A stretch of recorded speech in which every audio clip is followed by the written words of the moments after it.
Zombie apocalypse.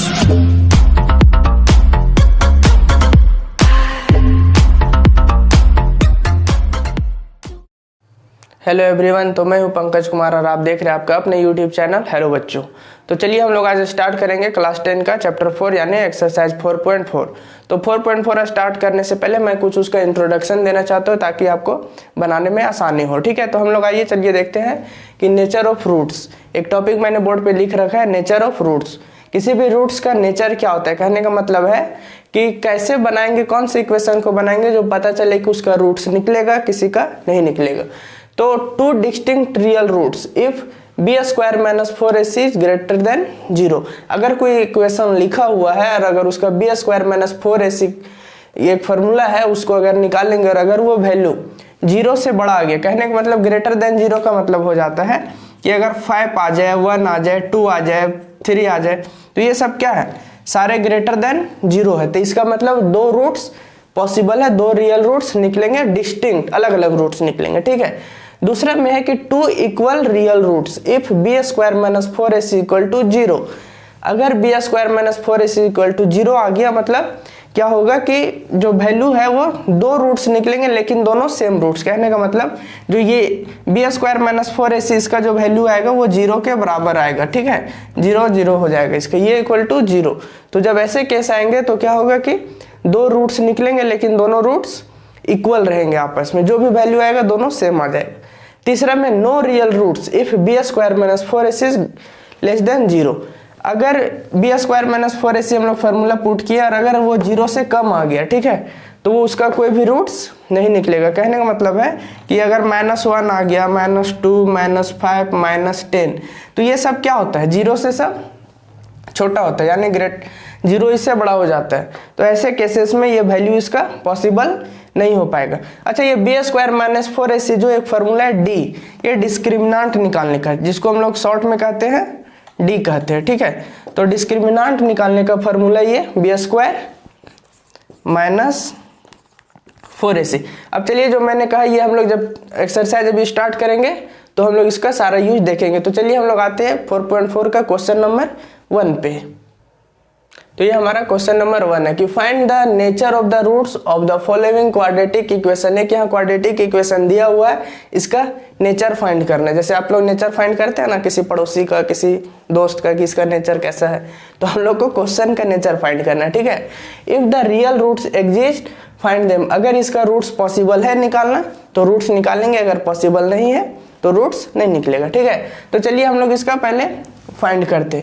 तो formula मैंने बताया था कि फाइंड पहचानने के लिए क्या है कि एग्जिस्ट करता है कि नहीं, डिस्क्रिमिनांट निकालना। डिस्क्रिमिनांट मतलब डी मतलब हो गया बी स्क्वायर माइनस 4ac। अब ये देखेंगे कि डिस्क्रिमिनांट इसका कितना आ रहा है, 0 आ रहा है या 0 से बड़ा या 0 से छोटा। तो यहाँ पे b square minus 4ac a b c, तो चलिए हम लोग लिख लेते हैं। ए का वैल्यू कितना है 2, बी का वैल्यू कितना है -3, सी का वैल्यू कितना है मेरे पास 5। ठीक है, अब हम लोग चलिए इसका यहाँ पुट करते हैं। तो b का वैल्यू -3 का स्क्वायर -4 इंटू ए का वैल्यू 2 और c का वैल्यू 5। ठीक है, तो 3 का स्क्वायर किए तो 9 हो गया और यहाँ 4 2 जा 8, 8 5 जा 40, यानी कि अगर अब इसको सब्ट्रैक्ट करेंगे तो -31 आ गया। ये क्या आ गया, माइनस जो 31 हो गया हमारा क्या है, लेस देन 0 हो गया। ये 0 से बड़ा हुआ या छोटा हुआ, 0 से छोटा हो गया। तो हमने बताया था अभी कि जो मैंने पिछले बार में भी लिखा है कि क्या पॉसिबल है क्या नहीं। तो d का जो वैल्यू है वो इससे 0 से छोटा हो जाए तो इसका रूट्स पॉसिबल नहीं है। तो इस मतलब ये क्वेश्चन, पर्टिकुलर क्वेश्चन का हमारा रूट्स पॉसिबल नहीं है, हम लोग इसका रूट्स नहीं निकाल सकते। तो चलिए हम लोग आते हैं क्वेश्चन नंबर 2 पे। तो ये हमारा क्वेश्चन नंबर 2 है, 3x square minus 4√3x plus 4 equal to 0। तो चलिए हम लोग इसको सॉल्व करके देखते हैं। तो सॉल्व करने से पहले वही d निकालेंगे और d मेरा आ गया तो संभव है, नहीं आया तो संभव नहीं है। d इक्वल टू मैंने बताया था बी स्क्वायर माइनस 4ac, तो यहाँ पे डायरेक्ट लिख रहे हैं -4√3 का स्क्वायर, यानी बी स्क्वायर -4 इंटू ए का वैल्यू 3 इंटू सी का वैल्यू 4। तो यहाँ पे 4 का जब स्क्वायर करेंगे तो 4 4 जा 16, 3 जा 48 हो गया हमारा। अब -4 3 जा 12, 4 जा 48। यानी डी का वैल्यू हमारे पास यहाँ क्या आ गया, इक्वल टू 0 आ गया। तो जब डी का वैल्यू 0 आ जाए तब क्या होगा, अब तो इसका मतलब कि रूट्स पॉसिबल है, लेकिन इसका क्या है, 2 इक्वल रूट्स निकलेंगे। तो डी निकालने का सिंपल फार्मूला आप लोग जानते हैं, ये डी हो गया। अब रूट्स निकालने का अल्फा और बीटा जो रूट्स निकलता है उसका फार्मूला क्या होता है, minus b plus minus under root b square minus 4ac upon 2a होता है, ठीक है। लेकिन ये तो जनरल फार्मूला हो गया सभी के लिए, लेकिन अगर रूट्स जो है इक्वल आ जाए तो इस केस में हम लोग अल्फा बीटा का सिंपल फार्मूला यूज करेंगे, अल्फा और बीटा का फार्मूला यूज करेंगे माइनस बी बाय 2a। क्या यूज करेंगे, माइनस बी बाय 2a। तो इतना लंबा करने का जरूरत नहीं है। क्यों जरूरत नहीं है, क्योंकि डी जो होता है ये यही फार्मूला होता है, बी स्क्वायर माइनस 4ac होता है ना। तो उतना का वैल्यू तो मेरा 0 आ गया। अब हम यहाँ पुट करेंगे तो क्या हो जाएगा, 0 हो जाएगा। तो इसीलिए इसको हटा दिया जाता है और minus b bye direct 2a रह जाता है। इसलिए हम लोग यहाँ पे अल्फा और बीटा का वैल्यू के लिए minus b by 2a formula use कर सकते हैं। तो चलिए हम लोग 2 रूट्स जो है अल्फा और बीटा उसका हम लोग माइनस बी बाय 2a से निकाल लेते हैं, ठीक है। तो माइनस बी तो मतलब हो गया कि माइनस, और बी का वैल्यू था माइनस 4√3 और नीचे 2a मतलब हो गया 2 इंटू ये 3, यहाँ 3 है। तो ये तो इसको डायरेक्ट सॉल्व कर लिया तो काट देते, चलिए सॉल्व करते हैं। तो यहाँ पे हो गया 4√3 और यहाँ 2 इंटू 3, ऐसा इसलिए लिखे का है कि आसानी होगा अभी काटने में, ठीक है। तो ये 2 से 2 चला गया, तो अब हमको क्या बच गया, यहाँ 2√3 और नीचे 3। तो इसको हम लोग क्या करते हैं, चलिए लिखते हैं आगे, 2√3 अपॉन 3। अब हम लोग क्या करते हैं, इसको ऐसा कुछ करते हैं कि ये इसका खत्म हो जाए। तो चलिए रेशनलाइज कर देते हैं √3 से, ठीक है। तो क्या हो गया यहाँ पे, √3 3 हो जाएगा, यानी 2 इंटू 3 अपॉन 3 इंटू √3, ठीक है। तो ये 3 कट गया। तो हमारे पास 2 जो अल्फा और बीटा जो निकल गया, 2 रूट्स जो आया अल्फा और एक बीटा, क्या आ गया, 2 अपॉन √3, 2 अपॉन √3, ठीक है। यानी 2 हमारे पास रूट्स आ गए अल्फा और बीटा जो कि सेम 2√3। क्यों, डी का वैल्यू जब भी 0 हो जाए तो सेम रूट्स आएगा अल्फा और बीटा जो कि 2/√3। हम लोग चाहे तो आंसर इतना ही में छोड़ सकते थे, 2√3 अपॉन 3, लेकिन शॉर्ट करने के लिए थोड़ा रेशनलाइज कर दिए, ठीक है। √3 से मल्टीप्लाई कर दिए। ऐसा इसलिए किया कि अगर इसको हम काट भी दे तो वही चीज रह जाता है, √3 काटेंगे तो 1 ही ना होगा, मतलब वही चीज। इसलिए इसको रेशनलाइज करके हम लोग ये आंसर निकाल दिया। अगर आप यहाँ भी छोड़ते हैं तो कोई दिक्कत नहीं है। तो चलिए आप हम लोग देखेंगे क्वेश्चन नंबर 3 पे, लेकिन उससे पहले आप एक काम कीजिए, मेरे चैनल को लाइक, सब्सक्राइब और शेयर कमेंट जरूर कीजिए। ओके, हम लोग आते हैं क्वेश्चन नंबर 3 पे। ये हमारा क्वेश्चन नंबर 3 है, 2x² minus 6x plus 3 equal to क्या है, 0 है। तो चलिए हम लोग इसको फाइंड करते हैं। इसका पहले डिस्क्रिमिनेंट निकालते हैं, यानी डी निकालते हैं, देखते हैं कि इसका नेचर कैसा है, उसके अनुसार हम लोग को पता चल जाएगा क्या है। तो निकालते हैं, तो डी इक्वल टू होता है b² माइनस 4ac, ठीक है। तो डी का फॉर्मूला है, तो यहाँ b कितना है, माइनस 6 का स्क्वायर माइनस 4 इंटू a का वैल्यू 2 है और c का वैल्यू 3 है। तो क्या होगा, 6 का स्क्वायर करेंगे तो 36 माइनस 4 2 8 3 जा 24। तो हो गया यहाँ हमारे पास 36 में 24 गया तो बच गया 12। अब ये जो 12 आया वो क्या है, 0 से बड़ा है, छोटा है या बराबर है, तो यानी 0 से बड़ा है। तो जब भी मैंने बताया कि जब d जो होगा, ये क्या वैल्यू आया, d का आया, तो d जब भी 12 जो है 0 से जब बड़ा हो गया हमारा, तो इसका 2 रूट्स निकलेंगे और 2 अलग रूट्स निकलेंगे। तो यहाँ d निकालने का अल्फा और बीटा जो हमारा निकलेगा 2 रूट्स, उसका फॉर्मूला है minus b plus minus under root b² minus 4ac upon 2a, ठीक है। ये फार्मूला हमारे पास है। तो इतना के जगह हम क्या कर सकते हैं, b का वैल्यू पुट कर सकते हैं ना, यही देखिए d का वैल्यू b² माइनस 4ac, यहाँ d है तो इसका वैल्यू हम सीधा यहाँ पे 12 लिख देंगे, है ना। तो चलिए हम लोग यहाँ पे सॉल्व करते हैं। तो माइनस b का वैल्यू कितना है मेरे पास, माइनस 6 है, तो माइनस में माइनस 6, अब प्लस माइनस अभी दोनों एक ही साथ रखिए, एक बार माइनस लेंगे किसी के लिए, एक बार प्लस लेंगे। तो प्लस माइनस, और यहाँ पे मैं डायरेक्ट लिख रहा हूँ b² माइनस 4ac को क्या 12, तो 12 हो गया। और यहाँ पे नीचे 2 है, यानी 2 इंटू a का वैल्यू कितना है, 2 है मेरे पास। तो चलिए हम लोग अब यहाँ पे सॉल्व करते हैं। ये माइनस प्लस मिलके क्या हो गया प्लस 6 यानी कि यहाँ पे हो गया 6। अब यहाँ पे प्लस माइनस दोनों है। अब यहाँ पे हम लोग क्या करेंगे, 12 का कुछ पार्ट बाहर निकालेंगे, रूट से बाहर निकलता है ना, तो ये हो जाएगा 2√3, 2 2 जा 4 3 जा 12, और यहाँ पे नीचे आ गया 4। अब हम लोग 1 बाय 1 अल्फा और बीटा एक बार प्लस लेके बनाएंगे, एक बार माइनस। चलिए मान लिया अल्फा लेते हैं, प्लस लेके बना रहे, तो 6 प्लस 2√3/4, ये तो वैल्यू आ गया हमारा अल्फा का। इसको बस थोड़ा सा सॉल्व कर देना है, हो जाएगा।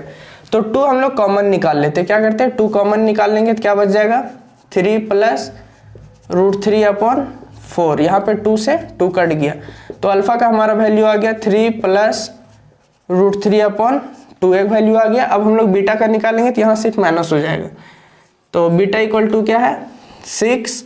अब प्लस और प्लस वाला यहाँ लिया तो माइनस वाला लेना पड़ेगा, माइनस 2√3/4। ठीक है, तो अब 2 कॉमन लेंगे तो बच जाएगा 3 माइनस √3/4, 2 से कट कर दिए, तो हमारे पास बीटा जो है उसका वैल्यू आ गया 3 माइनस √3/2, ये हमारा वैल्यू आ गया। तो यानी 2 वैल्यू आया, एक आ गया 3 प्लस √3/2 अल्फा का वैल्यू, ये हमारा अल्फा हो गया, और यहाँ पे बीटा हो गया 3 माइनस √3/2, ये हमारा क्वेश्चन नंबर 3 था। अब हम लोग आएंगे, ये क्वेश्चन नंबर 1 कंप्लीट हो गया। अब हम लोग आएंगे क्वेश्चन नंबर 2 पे।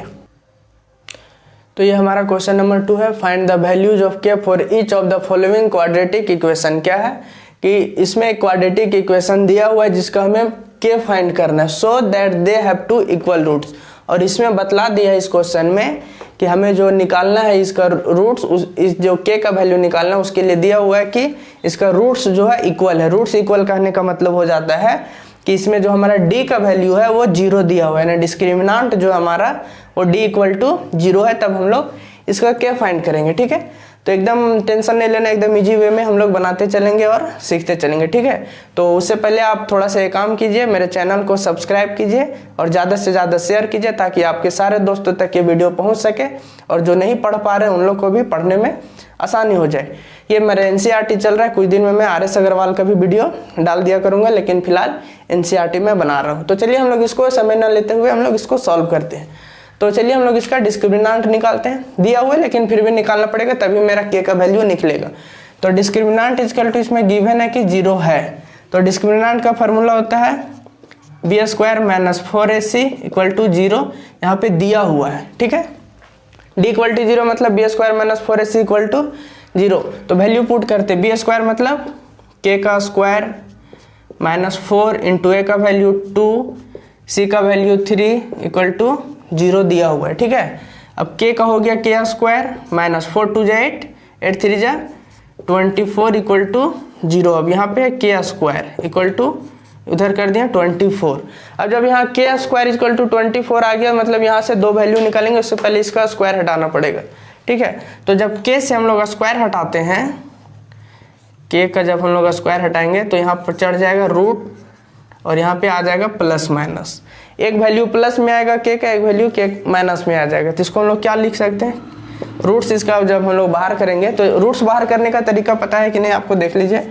एलसीएम लिया जाता है 2 से 12, 2 से 6, 2 से 3, जो कॉमन वर्ड है उसको एक लिखेंगे, जैसे 2 ठो है 2, बाकी नहीं है, तो ये 2 ठो 2 जो है उसके बदले एक 2 मेरा बाहर आ गया, और ये जो बाहर नहीं आ पाई ये दोनों साथ में मल्टीप्लाई हो जाएगा, 2 3 जा 6। ठीक है, और यहाँ पे प्लस माइनस।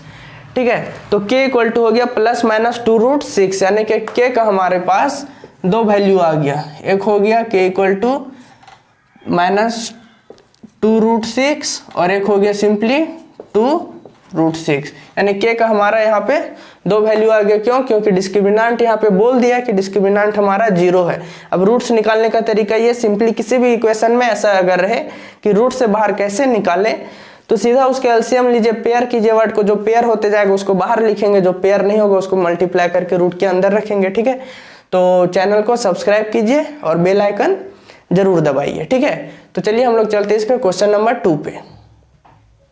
तो ये हमारा क्वेश्चन नंबर 2 है, kx और ब्रैकेट में x minus 2 plus 6 equal to 0। अब आप सोच रहे होंगे कि इतना डेंजर आ गया, अब कैसे बनेगा, ये तो इसमें पता ही नहीं चल रहा है b कौन है a कौन है, तो पता चलेगा लेकिन सॉल्व करने के बाद। चलिए हम लोग देखते हैं इसको सॉल्व करते हैं। तो पहले इसको हम लोग सिंप्लीफाई कर लेते हैं, जो हार्ड दिख रहा है ना इसको हम लोग इजी करते हैं। के एक्स और के एक्स स्क्वायर है तो हो जाएगा के एक्स स्क्वायर हो गया, के एक्स से एक्स को मल्टीप्लाई किया और ये 2 से इसको मल्टीप्लाई करेंगे -2 के एक्स प्लस 6 इक्वल टू 0। ये हमारा हो गया इक्वेशन कंप्लीट। अब यहाँ पे आपको दिख रहा होगा ए भी, बी भी और सी भी, तीनों दिख जा रहा है हमको।